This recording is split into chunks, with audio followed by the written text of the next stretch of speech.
ಕೊಡಗು ಚಾನೆಲ್ನ ಸಮಸ್ತ ವೀಕ್ಷಕರಿಗೆ ನಮಸ್ಕಾರ. ಇವತ್ತಿನ ಲೀಗಲ್ ಪಾಯಿಂಟ್ ಕಾರ್ಯಕ್ರಮಕ್ಕೆ ಸ್ವಾಗತ. ಈ ದಿನ ನಮ್ಮೊಂದಿಗೆ ಕಾರ್ಯಕ್ರಮದಲ್ಲಿ ಖ್ಯಾತ ವಕೀಲರಾದ ಯಾಳದಾಳು ಡಾಕ್ಟರ್ ಮನೋಜ್ ಬೋಪಯ್ಯ ಇವರಿದ್ದಾರೆ. ಇತ್ತೀಚಿನ ದಿನಗಳಲ್ಲಿ ಭಾರತದಲ್ಲಿ ಕೋಮು ಗಲಭೆ ಮಿತಿ ಮೀರ್ತಾ ಇದೆ. ಯಾವ ಮಟ್ಟಿಗೆ ಅಂತ ಹೇಳಿದ್ರೆ ಪ್ರತಿಯೊಂದು ಹಳ್ಳಿಯಲ್ಲೂ ಕೂಡ ಇವತ್ತು ಕೋಮು ಗಲಭೆಯನ್ನ ಕಾಣ್ತಾ ಇದೀವಿ. ಯಾವುದೇ ಸಣ್ಣ ಒಂದು ಗಲಾಟೆ ನಡೆದರೂ ಕೂಡ ಅದಕ್ಕೆ ಕೋಮುವಾದದ ಬಣ್ಣವನ್ನು ಹಚ್ಚಿ ದೊಡ್ಡ ವಿಚಾರವಾಗಿ ಮಾಡಲಾಗ್ತಿದೆ. ಹಾಗೆ ಸರ್ಕಾರ ಕೂಡ ಯಾವ ರೀತಿ ಇದನ್ನ ನಿಯಂತ್ರಿಸಲಿಕ್ಕೆ ಪ್ರಯತ್ನ ಪಡ್ತಾ ಇದೆ, ಹಾಗೆ ಕಾನೂನಿನಲ್ಲಿ ಯಾವ ಚೌಕಟ್ಟುಗಳು ಇದನ್ನ ನಿಯಂತ್ರಿಸಲಿಕ್ಕೆ ಸಹಕಾರಿಯಾಗುತ್ತೆ, ಇದೆಲ್ಲದರ ಬಗ್ಗೆ ಇವತ್ತಿನ ಲೀಗಲ್ ಪಾಯಿಂಟ್ ನಲ್ಲಿ ಚರ್ಚೆ ಮಾಡೋಣ. ಸರ್ ನಮಸ್ತೆ. ಸರ್ ಹೇಳಿದಾಗೆ ಇವತ್ತಿನ ದಿನಗಳಲ್ಲಿ ನಾವು ಕೋಮು ಗಲಭೆಯನ್ನು ಹೆಚ್ಚಾಗಿ ಕಾಣ್ತಾ ಇದ್ದೀವಿ. ಹಾಗೆ ಪೊಲೀಸ್ ಮತ್ತು ಸರ್ಕಾರ ಬಹಳಷ್ಟು ಕ್ರಮಗಳನ್ನ ಕೈಗೊಳ್ತಾ ಇದನ್ನ ತಡಿಬೇಕು ಅಂತೇಳಿ, ಕಾನೂನಿನ ಪ್ರಕಾರದಲ್ಲಿ ಈ ಕೋಮು ಗಲಭೆಗೆ ಏನೇನು ಜಸ್ಟಿಸ್ನ ಕೊಡ್ಬೋದು ಅಥವಾ ಯಾವ ರೀತಿ ಅದನ್ನು ನಿಯಂತ್ರಣ ಮಾಡಲಿಕ್ಕೆ ಕಾನೂನುಗಳು ಇದೆ? ನೋಡಿ, ಕೋಮು ಗಲಭೆ ಏನಿದೆ ಅದು ಭಾರತಕ್ಕೆ ಹೊಸದೇನಲ್ಲ. ಯಾಕೆಂತಂದರೆ ಸುಮಾರು ನಮಗೆ ಸ್ವಾತಂತ್ರ್ಯ ಸಿಕ್ಕಿದ ಸಮಯದಲ್ಲೇ ಬಹಳ ದೊಡ್ಡ ರೀತಿಯಲ್ಲಿ ಕೋಮು ಗಲಭೆ ಆಗಿತ್ತು. ಅದಕ್ಕೆ ಏನು ಕಂಪೇರ್ ಮಾಡಿದರೆ ಇದು ಏನೇನೂ ಅಲ್ಲ. ಈಗ ನಾವು ಟೋಟಲ್ ಆಗಿ ಜಗತ್ತಲ್ಲಿ ನಡೀತಿರೋ ಕೋಮು ಗಲಭೆ ಸಾವುಗಳು ಮತ್ತು ಭಾರತದಲ್ಲಿ ನಡೀತಿರುವ ಕೋಮು ಗಲಭೆಗಳ ಸಾವುಗಳನ್ನ ಕಂಪೇರ್ ಮಾಡಿದಾಗ ಜಗತ್ತಲ್ಲಿ 1 ಲಕ್ಷ ಜನರಿಗೆ ಸುಮಾರು 7.9 ಜನ ಸಾಯ್ತಾರೆ ಆ್ಯಾವ್ರೇಜ್.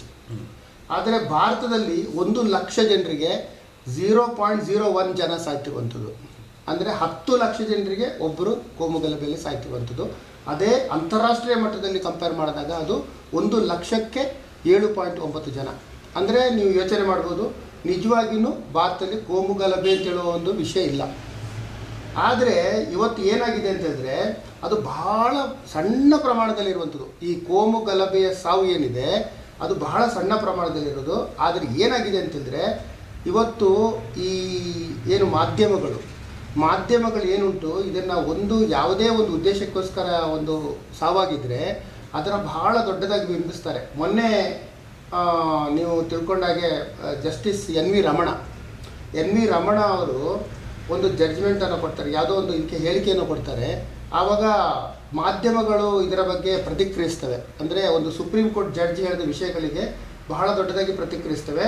ಅದು ನೂಪುರ್ ಶರ್ಮಾ ವಿಚಾರದಲ್ಲಿ ಹೇಳಿದ ಬಗ್ಗೆ ಬಹಳ ದೊಡ್ಡದಾಗಿ ಪ್ರತಿಕ್ರಿಯಿಸ್ತವೆ.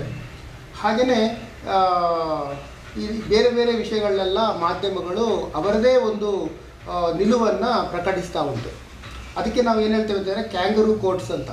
ಕ್ಯಾಂಗರೂ ಕೋರ್ಟ್ಸ್ ಅಂದರೆ ಏನಂತಂದರೆ ನಿಜವಾದ ನ್ಯಾಯಾಲಯಗಳು ತೀರ್ಪು ಕೊಡಲಿಕ್ಕಿಂತ ಮುಂಚೆನೇ ಒಂದು ಮಾಧ್ಯಮಗಳಲ್ಲಿ ಒಂದು ತೀರ್ಪನ್ನು ಇವರೇ ಹೇಳುವಂಥದ್ದು. ಮಾಧ್ಯಮದಲ್ಲಿ ಯಾರು ಮಾತಾಡ್ತಿರ್ತಾರೆ, ಆ್ಯಂಕರ್ಗಳಿರ್ಬೋದು, ಪ್ರತಿನಿಧಿಗಳಿರ್ಬೋದು, ಅಥವಾ ಡಿಬೇಟ್ಗಳು ನಡೀತಾ ಇರ್ತದೆ, ಅದರಲ್ಲೆಲ್ಲ ಇವರೇ ಒಂದು ಡಿಸೈಡ್ ಮಾಡಿ ಹೇಳ್ಬಿಡೋದು, ಇದು ಕೋಮು ಗಲಭೆ, ಇದರಿಂದಲೇ ಹತ್ಯೆ ಆಗಿದೆ, ಈಗ ಭಾರತದ ಜನ ಎಚ್ಚೆತ್ತುಕೊಳ್ಬೇಕು, ಈ ಕೋಮಿನ ಜನ ಎಚ್ಚೆತ್ತುಕೊಳ್ಬೇಕು, ಇಲ್ಲದೆ ಹೋದರೆ ತುಂಬ ತೊಂದರೆ ಆಗ್ತದೆ, ಇದು ಕೋಮು ಗಲಭೆಯಿಂದಲೇ ಎಲ್ಲಿ ಕೂಡ ನಿಜವಾಗಿ ಹೇಳೋದಾದರೆ ಒಂದು ಜಸ್ಟಿಸ್ ಸಿಸ್ಟಮ್ ಸರಿಯಾಗಿ ಕೆಲಸ ಮಾಡಬೇಕು ಅಂತಿದ್ದರೆ ಅಲ್ಲಿ ನಮ್ಮ ಇದು ಸಂವಿಧಾನ ಭಾಳ ಕ್ಲಿಯರಾಗಿ ಹೇಳ್ತದೆ, ಇಂಡಿಪೆಂಡೆನ್ಸಿ ಆಫ್ ಜುಡಿಷಿಯರಿ ಅಂತ ಬಿಟ್ಟು. ಅದಕ್ಕೆ ಸ್ವಾತಂತ್ರ್ಯ ಇದೆ ನಮ್ಮಲ್ಲಿ. ಶಾಸಕಾಂಗ, ನ್ಯಾಯಾಂಗ ಮತ್ತು ಕಾರ್ಯಾಂಗ ಅಂತೇಳಿ 3 ವಿಭಾಗಗಳನ್ನ ಪೂರ್ಣವಾಗಿ ಸಪ್ರೇಟ್ ಮಾಡಿರುವಂಥದ್ದು. ಹಾಗಾಗಿ ಶಾಸಕಾಂಗ ಮಾಡೋ ಕೆಲಸವನ್ನು ಶಾಸಕಾಂಗ ಮಾಡಬೇಕು, ಕಾರ್ಯಾಂಗ ಮಾಡೋ ಕೆಲಸವನ್ನು ಕಾರ್ಯಾಂಗ ಮಾಡಬೇಕು, ನ್ಯಾಯಾಂಗ ಮಾಡೋ ಕೆಲಸ ನ್ಯಾಯಾಂಗ ಮಾಡಬೇಕು. ಆದರೆ ನ್ಯಾಯಾಂಗ ಇದು ನಮ್ಮ ಸಂವಿಧಾನದ ಚೌಕಟ್ಟಿನಲ್ಲಿ ಇದು ಆಗ್ತಾ ಉಂಟಾ ಇಲ್ಲ ಅಂತ ಹೇಳುವಂಥದ್ದು ನ್ಯಾಯಾಂಗ. ಈಗ ನ್ಯಾಯಾಂಗ ಹೇಗೆ ಆದಮೇಲೆ ಅಥವಾ ಹೇಳಲಿಕ್ಕಿಂತ ಮುಂಚೆ ಈ ಥರದ ಒಂದು ಅಭಿಪ್ರಾಯಗಳನ್ನ ವ್ಯಕ್ತಪಡಿಸುವಂಥದ್ದು ಇವರೇ ಡಿಸೈಡ್ ಮಾಡುವಂಥದ್ದು. ಈಗ ನನಗೆ ಗೊತ್ತಿರಬೇಕಾದ್ರೆ ನೋಡಿ, ರೀಸೆಂಟಾಗಿ ಏನಂತಂದರೆ, ರೀಸೆಂಟ್ ಅಲ್ಲ, ಸುಮಾರು 5-6 ವರ್ಷದ ಹಿಂದೆ ನಾನೇ ಮಡಿಕೇರಿ ಕೋರ್ಟಲ್ಲಿ ಒಂದು ಕೇಸನ್ನು ನಡೆಸ್ತಾ ಇದ್ದೆ. ಅದರಲ್ಲಿ ಏನಿತ್ತು ಅಂತ ಹೇಳಿದ್ರೆ, ಒಂದು ಚಿಕ್ಕಪ್ಪಂದು ಆಸ್ತಿಯನ್ನು ಒಂದೊಂದು ವಿಲ್ಲನ ಮೂಲಕ ಅವರು ಸತ್ತು ಹೋದ್ಮೇಲೆ ಆ ವಿಲ್ಲನ್ನು ರಿಜಿಸ್ಟರ್ ಮಾಡಿದ್ರು ಅಂತ ಹೇಳೋದ್ರ ಬಗ್ಗೆ ಒಂದು 420 ಚೀಟಿಂಗ್ ಕೇಸನ್ನು ಹಾಕಿರ್ತಾರೆ. ಹಾಗೆಯೇ ಇದು ಫಾಲ್ಸಿಫಿಕೇಷನ್ ಆಫ್ ಡಾಕ್ಯುಮೆಂಟ್ ಬೇರೆ ಬೇರೆ ಸೆಕ್ಷನ್ಗಳು ಬರ್ತದೆ, 465, 468 ಎಲ್ಲ ಬರ್ತದೆ, ಫೋರ್ಜರಿ ಅದೆಲ್ಲ. ಸೊ ಈ ಸೆಕ್ಷನ್ ಕೆಳಗೆ ಹಾಕಿದಾಗ ನಾನು ಕೋರ್ಟ್ ಮುಂದೆ ಬೇಲ್ ತೊಗೊಳ್ಳಿಕ್ಕೆ ಅಂತೇಳಿ ಹೋಗ್ತೀನಿ. ಬೇಲ್ ತೊಗೊಳ್ಳಿಕ್ಕೆ ಹೋದಾಗ ಪೇಪರಲ್ಲಿ ಭಾಳ ದೊಡ್ಡದಾಗಿ ಬಂದ್ಬಿಟ್ಟಿದೆ, ಅವನು ಈ ವಂಚಕ, ಅವನು ಚಿಕ್ಕಪ್ಪನ ಆಸ್ತಿಯನ್ನೇ ಕಬಳಿಸಲಿ ಹೊರಟ ಭೂಪ, ಹೀಗೆ ದೊಡ್ಡದಾಗಿ ಮಾಧ್ಯಮಗಳಲ್ಲಿ ಬರ್ತದೆ. ಅದನ್ನು ಹೋಗಿ ನಾವು ಕೋರ್ಟ್ ಮುಂದೆ ಅವನು ಆ್ಯಕ್ಚುಲಿ ನೋಡಿ, ಯಾವುದೇ ಒಂದು ಬೇಲ್ ಸಿಗಬೇಕಾದ್ರೆ ಒಂದು ಅಂದರೆ ಇದು ಮೇಲ್ನೋಟಕ್ಕೆ ಅವನು ತಪ್ಪು ಮಾಡಿಲ್ಲ ಅಂತೇಳಿ ಅನಿಸೋ ಒಂದು ಅಂಶ ಇದ್ದರೂ ಕೂಡ ಬೇಲಿಗೆ ಕಾರಣದ it's a bail not jail is not a rule, bail is a rule. ಗೊತ್ತಾಯ್ತಲ್ಲ? ಯಾಕೆಂತಂದರೆ ಯಾವುದೇ ಒಂದು ಬೇಲ್ ತಗೊಳ್ಕೋಬೇಕಾದ್ರೆ ಅಲ್ಲಿ ಒಂದು ಪೂರ್ವಾಗ್ರಹ, ಒಂದು ಮನಸ್ಥಿತಿ ಯಾವುದೇ ನ್ಯಾಯಾಧೀಶರಿಗೆ ಇರಬಾರ್ದು. ಆದರೆ ಯಾವಾಗ ಪತ್ರಿಕೆಗಳಲ್ಲಿ ದೊಡ್ಡದಾಗಿ ಬರ್ತದೆ, ಆಸ್ತಿಯನ್ನು ಕಬಳಿಸಿಕೆ ಅವನು ಹಾಗೆ ಮಾಡಿಬಿಟ್ಟ, ಹೀಗೆ ಮಾಡಿಬಿಟ್ಟ, ಈತ ಈಗ ಬೇಲ್ ಅಪ್ರೋಚ್ ಮಾಡಲಿಕ್ಕೆ ಟ್ರೈ ಮಾಡ್ತಾ ಇದ್ದಾನೆ, ಇಂಥವ್ರು ಬೇಲ್ ಅಪ್ಲಿಕೇಶನ್ ಹಾಕಿದ್ದಾರೆ ಇವಾಗ ಅಂತ ಹೇಳ್ಬೇಕಾದ್ರೆ ಒಂದು ಸಲ ನ್ಯಾಯಾಧೀಶರು ಕೂಡ ಒಂದು ಸಲ ಯೋಚನೆ ಮಾಡಬೇಕಾಗ್ತದೆ. ಇದು ಏನೊಂದು ಕಾಂಟ್ರವರ್ಸಿ, ಇಷ್ಟು ದೊಡ್ಡ ಕಾಂಟ್ರವರ್ಸಿ ಆಗಿದೆ, ಈಗ ನಿಜವಾಗೇನೋ ತಪ್ಪು ಮಾಡಿದ್ದಾನೆ ಕಾಣ್ತದೆ ಅಂತ ಬಿಟ್ಟು. ಇದು ಮೀಡಿಯಾ ಮ್ಯಾನಿಪುಲೇಷನ್. ಇದರಲ್ಲಿ ಏನಾಗ್ತದೆ ಅಂತಂದರೆ, ಇವತ್ತಿನ ಸಮಾಜ ಏನಾಗ್ಬಿಟ್ಟಿದೆ ಅಂತಂದರೆ, ಯಾವುದೇ ಒಂದು ವಿಷಯವನ್ನು ಅದು ತೀರ್ಪು ಕೊಡುವ ರೀತಿಯಲ್ಲಿ ಇವತ್ತು ಮಾಧ್ಯಮಗಳು ಹೇಳ್ತಾ ಉಂಟು. ಅಂದರೆ ಈ ಒಂದು ಘಟನೆ ಇದರಿಂದಲೇ ನಡೆದಿರುವಂಥದ್ದು, ಇದು ಕೋಮೋದ್ದೇಶದಿಂದಲೇ ಆಗಿರುವಂಥದ್ದು. ಆವಾಗ ಏನಾಗ್ತದೆ ಅಂದರೆ, ಈಗ ನಾನು ಕೋರ್ಟ್ ಮುಂದೆ ನಾನು ಸಬ್ಮಿಟ್ ಮಾಡಬೇಕಾದ್ರೆ ನಾನು ಹೇಳ್ತೇನೆ ಏನಂತಂದರೆ, ಈ ಮಾಧ್ಯಮಗಳು ಏನು ಪ್ರಕಟಿಸುಂಟು, ನಿಜವಾದ ವಾಸ್ತವ ಚಿತ್ರಣ ಏನುಂಟು, ಹಾಗಾಗಿ ನಾನು ಬೇಲ್ ತಗೊಳ್ತೇನೆ ಅದರಲ್ಲಿ. ಆದರೆ ಎಲ್ಲರಿಗೂ ಸಹ ಆ ಒಂದು ಸನ್ನಿವೇಶಗಳನ್ನ ಎಕ್ಸ್ಪ್ಲೇನ್ ಮಾಡಲಿಕ್ಕೆ ಆಗದೆ ಹೋಗ್ಬಿಡ್ಬೋದು. ಅದಕ್ಕೆ ಕೋಮು ಗಲಭೆಯ ಒಂದು ಕಲರನ್ನು ಕೊಟ್ಬಿಡ್ತಾರೆ ಅವರು. ಹಾಗಾಗಿ ನೋಡಿ, ಅದಕ್ಕೆ ನಾನು ನಿಮಗೆ ಸ್ಟಾರ್ಟಿಂಗ್ನಲ್ಲಿ ಹೇಳಿದ್ದು ಏನಂತಂದರೆ, 1,00,000 ಜನರಿಗೆ 0.01 ಅಂದರೆ ಒಟ್ಟು 130 ಕೊಲೆಗಳು ಇಡೀ, ಅಂದರೆ 130 ಕೋಟಿ ಜನರಲ್ಲಿ ನಾನು ಹೇಳುವಂಥದ್ದು ಅಷ್ಟು ಮಾತ್ರ ಕೋಮು ಗಲಭೆಯಲ್ಲಿ ಆಗಿರುವಂಥದ್ದು ಅಂತಂದರೆ ಇದು very very small fraction of ಇದು. ಆದರೆ ಮೀಡಿಯಾಗಳು ಹೇಗೆ ಹೇಳ್ತಾ ಉಂಟು ಅಂತಂದರೆ, ಹೊತ್ತಿ ಉರಿತಾ ಉಂಟು, ಅಲ್ಲಿ ಹೊತ್ತಿ ಉರಿತಾ ಉಂಟು, ಇಲ್ಲಿ ಎಲ್ಲಿ ಹೊತ್ತಿ ಉರಿತಾ ಉಂಟು. ಇಡೀ ಇಂಡಿಯಾದಲ್ಲಿ ಆಗಿರೋದು ಅಷ್ಟೇ ತಾನೇ ಒಂದು ವಾರದಲ್ಲಿ. ಆದರೆ ಸೌತ್ ಕೇರಳದಲ್ಲೇ ಆಗಿದೆ ಅಂತ ಹೇಳೋದೊಂದು ಅದು ನಿಮಗೆ ರೀಸನ್ ಇನ್ನೂ ಕಂಡಿದ್ದಿಲ್ಲ. ಈಗ ಫಾಜಿಲ್ದು ನಿನ್ನೆ ನಾನು ಇದರಲ್ಲಿ ಮಾಧ್ಯಮಗಳಲ್ಲಿ ನೋಡ್ತಾ ಇದ್ದೆ, ಬೇರೆ ಬೇರೆ ಆ್ಯಂಗಲ್ನಲ್ಲಿ ಅದನ್ನು ತನಿಖೆ ಮಾಡ್ತಾ ಇದ್ದಾರೆ. ಇದಕ್ಕೆ ರೀಸನ್ ಅದೇನಾ, ಪ್ರತೀಕಾರನೇನಾ, ಅಥವಾ ಇನ್ನು ಬೇರೆ ಯಾವುದಾದ್ರೂ ಕಾರಣಗಳುಂಟಾ, ಪರ್ಸನಲ್ ಪ್ರೈವೇಟ್ ಏನೋ ಕಾರಣಗಳುಂಟಾ, ಏನೋ ಒಂದು ಪ್ರೀತಿ ಈ ವಿಷಯದಲ್ಲಿ ಏನಾದರೂ ವೈಮನಸ್ಸಿತ್ತಾ, ಇದರ ಬಗ್ಗೆ ಕೂಡ ಆ್ಯಕ್ಚುಲಿ ತನಿಖೆ ನಡೀತಾ ಉಂಟು. ಈ ತನಿಖೆ ನಡೀತಾ ಇದಕ್ಕಿಂತ ಮುಂಚೆನೇ ಇದು ಕೋಮುಗಲಭೆ ಇದು ಅಂತ ಹೇಳ್ಬಿಟ್ಟು ಅದಕ್ಕೆ ಇದು ಮಾಡುವಂಥದ್ದು ತಪ್ಪು. ಹಾಗಾಗಿ ಇವತ್ತು ಏನಾಗಿದೆ, there is constant interference with the judicial process, ಅಥವಾ ಯಾವುದೇ ಒಂದು ಇದರ ಬಗ್ಗೆ ಇವತ್ತು ರಾಜಕೀಯ ಪಕ್ಷಗಳಿರ್ಬೋದು ಅಥವಾ ಮಾಧ್ಯಮಗಳಿರ್ಬೋದು, ಯಾವುದು ಬ್ಲೋಯಿಂಗ್ ಔಟ್ ಆಫ್ ಪ್ರಪೋರ್ಷನ್ ಅಂತ ಹೇಳೋದು. ಒಂದು ವಿಷಯವನ್ನು ದೊಡ್ಡದಾಗಿ, ಅಂದರೆ making a hill out of molehill ಅಂತ ನಾವು ಹೇಳ್ತಿದ್ರೆ, mountain out of a molehill ಅಂತ ಒಂದು ಸಣ್ಣ ವಿಷಯ ದೊಡ್ಡದಾಗಿ ಪ್ರತಿಬಿಂಬಿಸೋದು. ಯಾಕೆಂದರೆ ಟಿ ಆರ್ ಪಿ ಬೇಕು, ಸರ್ಕ್ಯುಲೇಷನ್ ಬೇಕು, ಜನರಿಗೆ ಇದು ಬೇಕು, ಅದರಿಂದಾಗಿ ದೊಡ್ಡದಾಗಿ ಬಿಂಬಿಸ್ತಾ ಹೋಗ್ತಾರೆ. ಇದರಿಂದ ಏನಾಗ್ತದೆ ಅಂತಂದರೆ, ಕೋಮು ಗಲಭೆಯ ವಾತಾವರಣ ಇಲ್ಲಿ ಉಂಟು ಅಂತ ಹೇಳ್ಬಿಟ್ಟು ಅನ್ನಿಸುವಂಥದ್ದು. ಈಗ ನೀವು ಕಾಶ್ಮೀರನ್ನು ಕೂಡ ತಗೊಂಡ್ರು ಕೂಡ ಎಷ್ಟು ಕೊಲೆ ಆಯಿತು, ಅದು ಒಂದು 1, 2, 3 ಆದ ತಕ್ಷಣ ಅದು ಬಹಳ ದೊಡ್ಡ ಪ್ರಮಾಣದಲ್ಲಿ ಬಿಂಬಿಸುವಂಥ ಒಂದು ಚಿತ್ರಣ. ಅಂದರೆ ಕಾಶ್ಮೀರಿಗೂ ಮತ್ತು ನಾವು ಈ ಎಂಟೈರ್ ದೇಶವನ್ನು ಕಂಪೇರ್ ಮಾಡಲಿಕ್ಕೆ ಆಗೋದಿಲ್ಲ. ಯಾಕೆಂತಂದರೆ ಅಲ್ಲಿ ಡೈರೆಕ್ಟಾಗಿ ಹೊರ ದೇಶದ ಇನ್ವಾಲ್ವ್ಮೆಂಟ್ ಉಂಟು, ಪಾಕಿಸ್ತಾನದ ಕೈವಾಡ ಇರ್ತದೆ. ಆದರೆ ನೀವು ಸೌತ್ ಇಂಡಿಯಾಕ್ಕೆ ಬಂದಾಗ ಡೈರೆಕ್ಟಾಗಿ ಯಾವ ಕೈವಾಡ ಕೂಡ ಇರೋದಿಲ್ಲ. ಇದಕ್ಕೆ ಆ ಒಂದು ಚಿತ್ರಣವನ್ನು ಕೊಟ್ಟರೆ ಮಾತ್ರ ಯಾರಾದರೂ ಲಾಭ ಪಡ್ಕೊಳ್ಳಿಕ್ಕೆ ಸಾಧ್ಯ ಉಂಟು, ಒಂದು ರಾಜಕೀಯ ಪಕ್ಷಗಳು ಲಾಭ ಪಡ್ಕೊಳ್ಳಿಕ್ಕೆ ಸಾಧ್ಯ ಉಂಟು. ಇಲ್ಲದಿದ್ದರೆ ಯಾವುದೇ ಮಾಧ್ಯಮಗಳು TRPಗಳನ್ನ ಅದು ಬ್ರೇಕಿಂಗ್ ನ್ಯೂಸ್ ಹಾಕಿ ಅಲ್ಲಿ ಪಡ್ಕೊಳ್ಳಿಕ್ಕೆ ಸಾಧ್ಯತೆಗಳುಂಟು. ಹಾಗಾಗಿ ನಾವು ಅದರ ಯಾವುದೇ ಒಂದು ವಿಷಯದಲ್ಲಿ ನಿಜವಾಗಿ ಹೇಳಿದರೆ, ಒಂದು ಕೋಮು ಗಲಭೆ ಆಗಬೇಕು ಅಂತಿದ್ದರೆ ಅದರಲ್ಲಿ ಎಲ್ಲೋ ಒಂದು ಕಡೆ, ಅಂದರೆ ನಮ್ಮಲ್ಲಿ IPCಗಳಲ್ಲಿ ಸೆಕ್ಷನ್ಗಳು ಇಲ್ಲ ಅಂತಿರಲಿಲ್ಲ. 295 ಸೆಕ್ಷನ್ ಉಂಟು, 153 ಸೆಕ್ಷನ್ ಉಂಟು, ಹಾಗೆಯೇ ಸೆಡಿಷನ್ ಅಂತ ಸೆಕ್ಷನ್ ಉಂಟು, ಎಲ್ಲವೂ ಕೂಡ ಬೇಕಾದ ಸೆಕ್ಷನ್ಗಳು ಉಂಟು. ಆ ಸೆಕ್ಷನ್ ಕೆಳಗೆ ಪ್ರಕರಣ ದಾಖಲಾದಾಗ ಮಾತ್ರ ಅದನ್ನು ಕೋಮು ಗಲಭೆ ಅಂತ ಹೇಳಬೇಕು ವಿನಃ, ಒಂದು ಕೋಮಿನ ವ್ಯಕ್ತಿ ಹತ್ಯೆಗೀಡಾಗಿಬಿಟ್ಟಿದ್ದಾನೆ ಅಂತ ಹೇಳಿದ ಮಾತ್ರಕ್ಕೆ ಅದನ್ನು ಕೋಮು ಗಲಭೆ ಅಂತ ಹೇಳಿದ್ರೆ ತಪ್ಪಾಗ್ತದೆ ಅಂತ ಹೇಳೋದು. ನಾನು ಇವತ್ತು ಏನು ಚಿತ್ರಣ ಇವತ್ತು ಮಾಧ್ಯಮಗಳಲ್ಲಿ ಬರ್ತಾ ಉಂಟು, ಜನರಿಗೆ ನಮಗೆ ಇವತ್ತು ಏನು ಒಂದು ಕೋಮಿಗೆ ಇವತ್ತು ಯಾವುದೇ ಬೆಂಬಲ ಸಿಗ್ತಾ ಇಲ್ಲ ಅಂತ ಹೇಳ್ತಿರುವಂಥದ್ದು, ಅವೆಲ್ಲ ಕೂಡ ತಪ್ಪು ಅಂತ ನನ್ನ ಅನಿಸಿಕೆ. ಯಾಕೆಂತಂದರೆ ಇದನ್ನು ಭಾಳ ಚೆನ್ನಾಗಿ ಅಪ್ರೋಚ್ ಮಾಡಬೇಕು. ಅಂದರೆ ಸರ್ಕಾರ ಕೂಡ ಕೆಲವು ಸ್ಟೇಟ್ಮೆಂಟ್ಗಳನ್ನ ಕೊಡಬೇಕಾದ್ರೆ ಯೋಚನೆ ಮಾಡಿ, ಅಂದರೆ ಅದನ್ನು ಬಹಳ ಒಂದು ತೂಕ ಹಾಕಿ ಇಂಥದ್ರ ಬಗ್ಗೆ ಸ್ಟೇಟ್ಮೆಂಟ್ಗಳನ್ನ ಕೊಡಬೇಕು. ಸರ್ಕಾರ ಕೂಡ ಎಲ್ಲೋ ಕಡೆ ತಪ್ಪಿ ಹೋಗ್ತದೆ. ಅದಕ್ಕೋಸ್ಕರ ಇವತ್ತು ನಿನ್ನೆ ನಮ್ಮ ಇವರು ಕೂಡ ಹೇಳಿದ್ರು, ಯಾರು ನಮ್ಮ ಚೀಫ್ ಮಿನಿಸ್ಟರ್ ಬೊಮ್ಮಾಯಿ ಅವರೇ ಹೇಳ್ತಾರೆ, ನಾವು ಇದು ಉತ್ತರ ಪ್ರದೇಶ್ ಮಾಡೆಲನ್ನು ತಗೊಂಡ್ಬರ್ತೇವೆ ಅಂತ ಹೇಳ್ಬಿಟ್ಟು. That means you are giving a wrong signal to the society. ಅಂದರೆ ನಾವು ಉತ್ತರ ಪ್ರದೇಶದ ಮಾಡೆಲನ್ನು ತಗೊಂಬರ್ತಿದ್ದಾರೆ ಯಾವ ಕೋಮಿನ ಮೇಲೆ ಆಗಿದ್ರೆ, ಒಂದು ಪರ್ಟಿಕ್ಯುಲರ್ ಕೋಮನ್ನು ಅಥವಾ ಈ ಒಂದು ಕೋಮಿಗೆ ಸಂಬಂಧಪಟ್ಟಂತಹ ಒಂದು ವ್ಯಕ್ತಿ ಕೊಲೆ ಆದಾಗ ದೊಡ್ಡ ಒಂದು ಪರಿಹಾರವನ್ನು ಘೋಷಣೆ ಮಾಡುವಂಥದ್ದು, ಮತ್ತು ಇನ್ನೊಂದು ಕೋಮಿನ ಇವರು ಕೊಲೆ ಆದಂತಹ ಪರಿಹಾರನೇ ಘೋಷಣೆ ಮಾಡದೇ ಇರುವಂಥದ್ದು, ಇವೆಲ್ಲ ಏನಾದರೂ ಒಂದು ಆ ಕೋಮಿನ ಜನರು ಮಾತ್ರ ಘೋಷಣೆ ಮಾಡುವಂಥದ್ದು.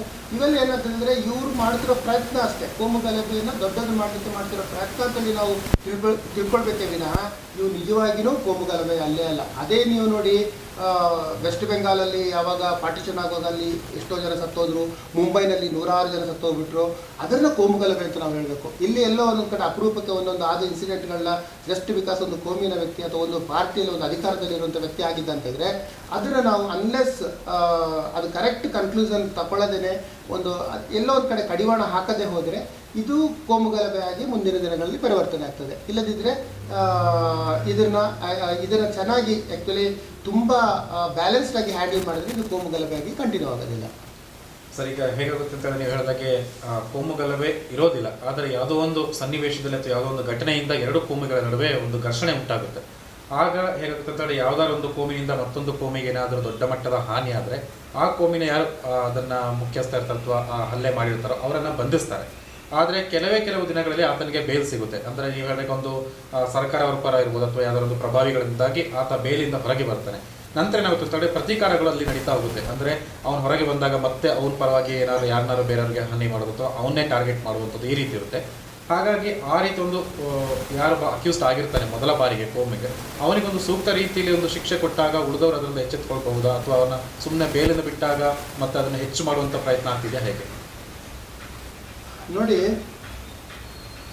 ನಾನು ಈಗಾಗಲೇ ಹೇಳಿದೆ, ಈಗ ಕೆಲವೊಂದು ನ್ಯೂಸ್ ಪೇಪರ್ಗಳಲ್ಲಿ ಕೂಡ ನಾನು ಮೊನ್ನೆ ಕೂಡ ಒಂದು ಟಿ ವಿ ಮಾಧ್ಯಮದಲ್ಲಿ ನೋಡ್ತಿದ್ದೆ, ಇವನು ಯಾವುದೇ ಕಳ್ಳತನ ಮಾಡಿದರೂ ಕೂಡ 1 ವಾರದಲ್ಲಿ ಹೊರಗೆ ಬರ್ತಾನೆ ಅಂತ. 1 ವಾರದಲ್ಲಿ ಹೊರಗೆ ಬರ್ತಾನೆ ಇವನು ಅಂತ ಚಾಣಾಕ್ಷ ಕಳ್ಳ ಅಂತೇಳ್ಬಿಟ್ಟು ಯಾವುದೋ ಒಂದು ಮಾಧ್ಯಮದಲ್ಲಿ ಯಾವುದೋ ಒಂದು ವ್ಯಕ್ತಿಯ ಬಗ್ಗೆ ಹೇಳುವಾಗ ಹೇಳ್ತಾ ಇದ್ರು, ಮೊನ್ನೆ ಅರೆಸ್ಟ್ ಮಾಡಿದಾಗ. ಆ ಥರದ ಒಂದು ಸ್ಟೇಟ್ಮೆಂಟ್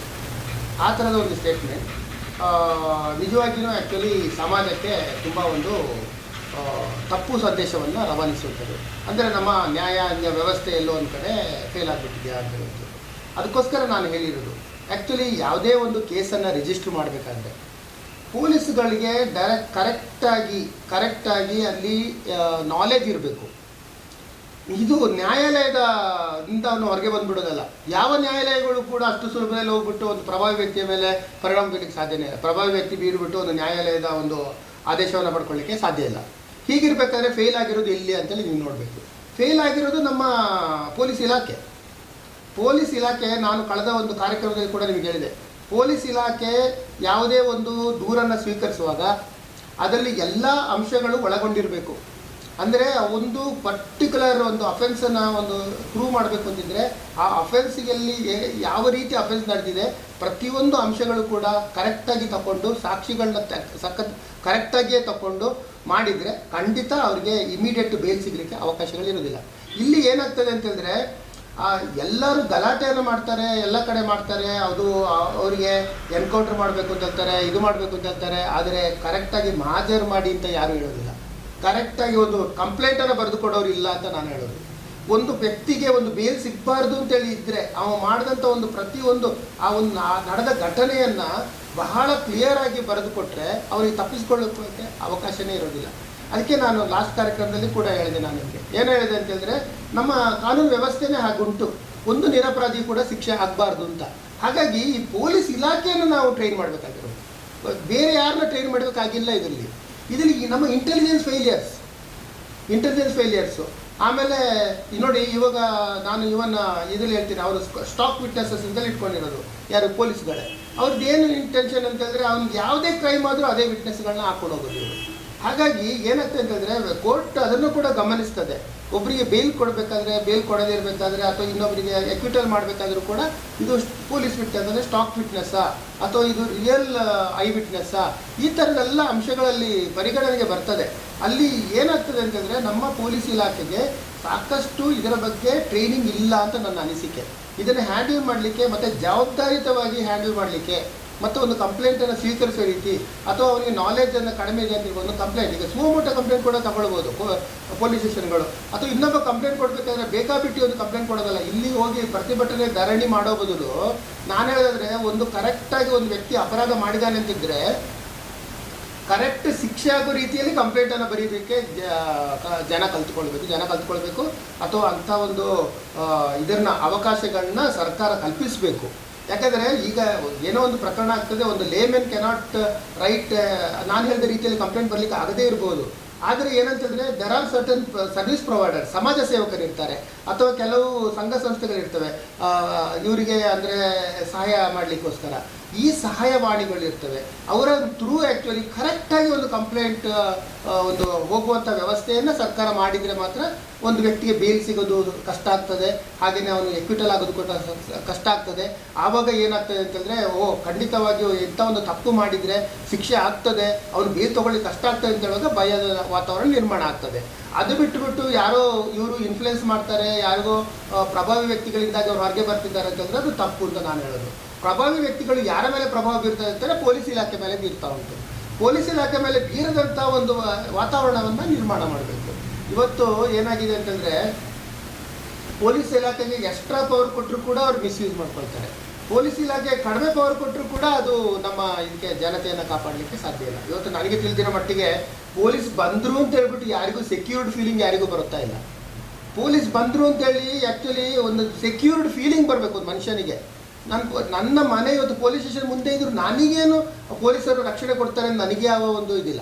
ಯಾಕೆಂತಂದರೆ ಅವ್ರು ಬರೋದಿಲ್ಲ ಅಂತ ಗೊತ್ತು. ಜ್ಯೂರಿಸ್ಡಿಕ್ಷನ್ ಇವತ್ತು ನೋಡಿ, ಇವತ್ತು ಏನು ಹೇಳ್ತೀನಿ ನಾನು, ಇವತ್ತು ನಮ್ಮ ಏನಿದೆ ಆಫೀಸ್ ಏನಿದೆ ಇದಾಗ್ತಾ ಉಂಟು, ಇವತ್ತು ಇಂಟರ್ವ್ಯೂ ಮಾಡ್ತಾ ಇದ್ದೀರಾ, ಇಲ್ಲಿ ಇವತ್ತು ತಾಲೂಕು ಆಫೀಸ್ ಅಂದರೆ ಗ್ರಾಮಾಂತರ ಪೊಲೀಸ್ ಠಾಣೆ ಇರುವಂಥದ್ದು, ಹೌದಾ? ಈಗ ಇಲ್ಲಿ ಏನೋ ಒಂದು ಪ್ರಕರಣ ನಡೀತು ಅಂತ ಹೇಳ್ಬೇಕಾದ್ರೆ ನಾನು ಎಲ್ಲಿ ಹೋಗ್ಬೇಕು ಅಂತಂದರೆ ಟೌನ್ ಪೊಲೀಸ್ ಸ್ಟೇಷನ್ಗೆ ಹೋಗಬೇಕು. ಇಲ್ಲಿ ಮುಂದೆ ನಡೆದರೆ ಅಲ್ಲಿ ಪೊಲೀಸ್ ಇದ್ದರೂ ಕೂಡ ನನಗೆ ಯಾವ ಸಹಾಯ ಇಲ್ಲ ಅಲ್ವಾ? ಅದಕ್ಕೋಸ್ಕರ ನಾನು ಹೇಳ್ತಿರುವಂಥದ್ದು ಅಂದರೆ ನಮ್ಮ ವ್ಯವಸ್ಥೆ ಬದಲಾಗಬೇಕು, ಆ ಒಂದು ದೃಷ್ಟಿಕೋನ ಬದಲಾಗಬೇಕು, ಪೊಲೀಸ್ ಒಂದು ಕಾರ್ಯವೈಖರಿ ಬದಲಾಗಬೇಕು. ಆ ಒಂದು ನಾವು ಏನು 112 ಕಾಲ್ ಮಾಡಿಬಿಟ್ರೆ ಬರ್ತಾರೆ ಅಂತ ಹೇಳಿದ್ರೆ, ನಾನು ಅವತ್ತು ಯಾವುದೋ ಒಂದು ವ್ಯಕ್ತಿ ಅವನ ಹೆಂಡತಿಯನ್ನು ಹೊಡೆದು ಅವಳು ಕಾಫಿ ತೋಟದೊಳಗೆ ಕೂತಿದ್ದಾಳೆ ಅಂತ ಹೇಳ್ಬಿಟ್ಟು ನನಗೊಂದು ಅವಳ ಅಂದರೆ ಯಾವುದೋ ಒಂದು CRMC ಕೇಸ್, ಅದು ಆರ್ಡಿನರಿ ಕೇಸ್, ಒಂದು ಮ್ಯಾಟ್ರಿಮೋನಿಯಲ್ ಡಿಸ್ಪ್ಯೂಟ್. ಅದು ರಾತ್ರಿ ಫೋನ್ ಮಾಡ್ತಾರೆ ಇವರು, ರಾತ್ರಿ 1 ಗಂಟೆಗೆ ಗಂಡ ಹೊಡೆದು ಬಿಟ್ಟಿದ್ದಾರೆ ಸರ್, ಹಂಗಾಗಿದೆ ಸರ್, ಹಿಂಗಾಗಿದೆ ಸರ್ ಅಂತೇಳಿ. ಕೊನೆಗೆ ನಾವೇನು ಮಾಡ್ತೀವಿ, ಏನು ಮಾಡೋದಪ್ಪ ಪೊಲೀಸ್ ಅದಕ್ಕೆ ಫೋನ್ ಮಾಡ್ತೀನಿ ನಾನು. ನೋಡಿ ನಾನು ಅಡ್ವೊಕೇಟ್, ನನಗೆ ಅಂತ ಕರ್ತವ್ಯದ ಅವಶ್ಯಕತೆ ಏನಿಲ್ಲ, ಆದರೂ ಕೂಡ ಪಾಪ ಪಕ್ಕದಲ್ಲಿದ್ದಾಳೆ. ನಾನು ಫೋನ್ ಮಾಡ್ತೀನಿ, ಸರ್ ನಮ್ಮದು ಈ ರಾತ್ರಿಗೆ ಸ್ಟಾಫೇ ಇಲ್ಲ, ನಾವು ಯಾವ ರೀತಿ ಪ್ರೊಟೆಕ್ಷನ್ ಕೊಡಲಿಕ್ಕೆ ಅಂದರೆ ಕುಂದಾಕಿದ ಮೇಲೆ ಹೋಗೋದಾ ಅಂತ ನಾನು ಕೇಳೋದು. ಆಯಿತಾ, ಯಾರಿದ್ದಾರೆ ಸರ್, ಒಂದು ಕಾರ್ ಕಳಿಸಿಕೊಟ್ರೆ ನಾವು ಬರ್ತೀವಿ ಅಂತ. ಯೋಚನೆ ಮಾಡಿ ನೀವು, ಅವಳು ಈ ಸಚ್ ಎ ಪುವರ್ ಲೇಡಿ, ಅವಳಿಗೆ ಎಲ್ಲಿಂದ ಕಾರ್ ಕಳಿಸೋ ವ್ಯವಸ್ಥೆ ಮಾಡಲಿಕ್ಕೆ, ಅಥವಾ ನಾನು ಕಾರ್ ಕಳಿಸಿಕೊಳ್ಳಾಗಿದೆ ಪೊಲೀಸರಿಗೆ, ಇದು ಸಾಧ್ಯ ಇಲ್ಲ. ಆವಾಗ ನಾನೇ ಕೇಳ್ತೀನಿ, ಆದರೆ ಒಂದೊಂದು ಫೋನ್ ಮಾಡ್ತೀನಿ.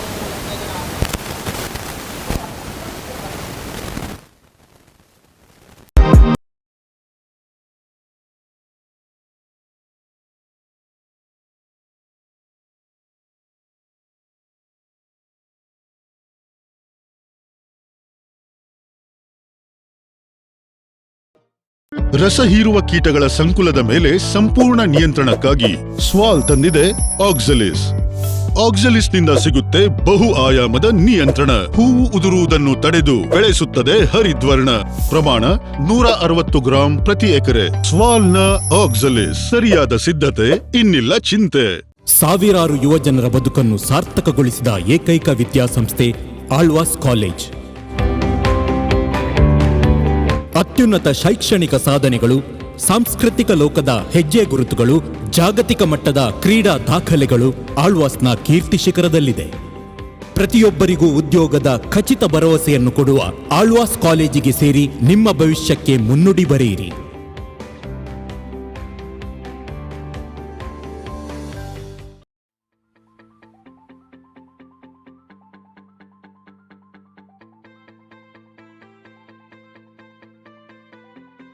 SBRR ಮಹಾಜನ ಪ್ರಥಮ ದರ್ಜೆ ಕಾಲೇಜು, ಜಯಲಕ್ಷ್ಮೀಪುರಂ, ಮೈಸೂರು ವಿಶ್ವವಿದ್ಯಾನಿಲಯದಿಂದ ಸಂಯೋಜನೆಗೊಂಡು ನ್ಯಾಕ್ನಿಂದ ಎ ಮಾನ್ಯತೆ ಪಡೆದಿರುವ ವಿದ್ಯಾಸಂಸ್ಥೆ.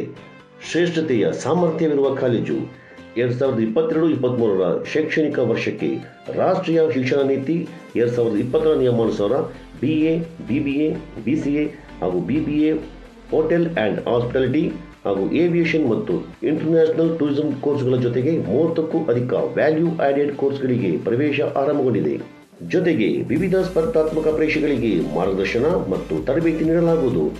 ಮಹಾಜನ ಕಾಲೇಜಿನಲ್ಲಿ ಶಿಕ್ಷಣದ ಜೊತೆಗೆ ಎನ್ಸಿಸಿ, ಎನ್ಎಸ್ಎಸ್, ಕ್ರೀಡೆ, ಸಾಂಸ್ಕೃತಿಕ, ಸಾರಂತ, ವಿದ್ಯಾರ್ಥಿ ಸಂಸತ್, ವ್ಯಕ್ತಿತ್ವ ವಿಕಸನ ಕಾರ್ಯಕ್ರಮಗಳು, ಸುಸಜ್ಜಿತವಾದ ಗ್ರಂಥಾಲಯ, ಪ್ರಯೋಗಾಲಯ, ವಿಶಾಲವಾದ ಕ್ರೀಡಾಂಗಣ, ಮಲ್ಟಿ ಜಿಮ್, ಸುಸಜ್ಜಿತ ಸ್ಟುಡಿಯೋ, ಮೀಡಿಯಾ ಸೆಂಟರ್, ವಿದ್ಯಾರ್ಥಿನಿಯರಿಗೆ ಪ್ರತ್ಯೇಕ ಹಾಸ್ಟೆಲ್ ಸೌಲಭ್ಯ, ಪ್ರತಿಭಾನ್ವಿತ ವಿದ್ಯಾರ್ಥಿಗಳಿಗೆ ವಿದ್ಯಾರ್ಥಿ ವೇತನ, ದ್ವಿತೀಯ ಪಿಯುಸಿ ಪರೀಕ್ಷೆಯಲ್ಲಿ 95%ಕ್ಕಿಂತ ಅಧಿಕ ಅಂಕಗಳನ್ನು ಪಡೆದ ವಿದ್ಯಾರ್ಥಿಗಳಿಗೆ ಕೋರ್ಸ್ ಶುಲ್ಕದಲ್ಲಿ ಸಂಪೂರ್ಣ ವಿನಾಯಿತಿ, ವಿಕಲಚೇತನ, ಸೇನೆಯಿಂದ ನಿವೃತ್ತಿ ಹೊಂದಿರುವವರ ಮಕ್ಕಳಿಗೆ ಕೋರ್ಸ್ ಶುಲ್ಕದಲ್ಲಿ 25% ವಿನಾಯಿತಿ, ಜೊತೆಗೆ ಕ್ರೀಡೆ ಮತ್ತು ಅತಿ ಹೆಚ್ಚು ಅಂಕ ಗಳಿಸಿದ ಪ್ರತಿಭಾನ್ವಿತ ವಿದ್ಯಾರ್ಥಿಗಳಿಗೆ ಪ್ರವೇಶಾತಿಯ ಕೋರ್ಸ್ ಶುಲ್ಕದಲ್ಲಿ ವಿನಾಯಿತಿ.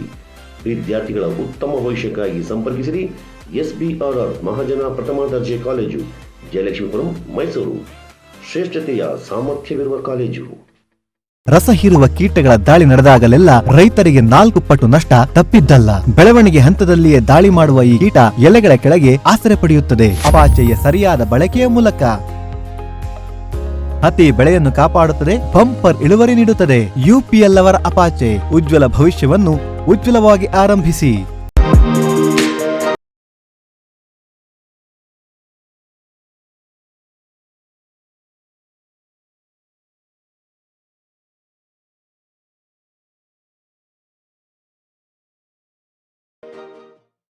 ವೀಕ್ಷಕರೇ, ಬ್ರೇಕ್ ನಂತರ ಮತ್ತೆ ಲೀಗಲ್ ಪಾಯಿಂಟ್ ಕಾರ್ಯಕ್ರಮಕ್ಕೆ ಸ್ವಾಗತ.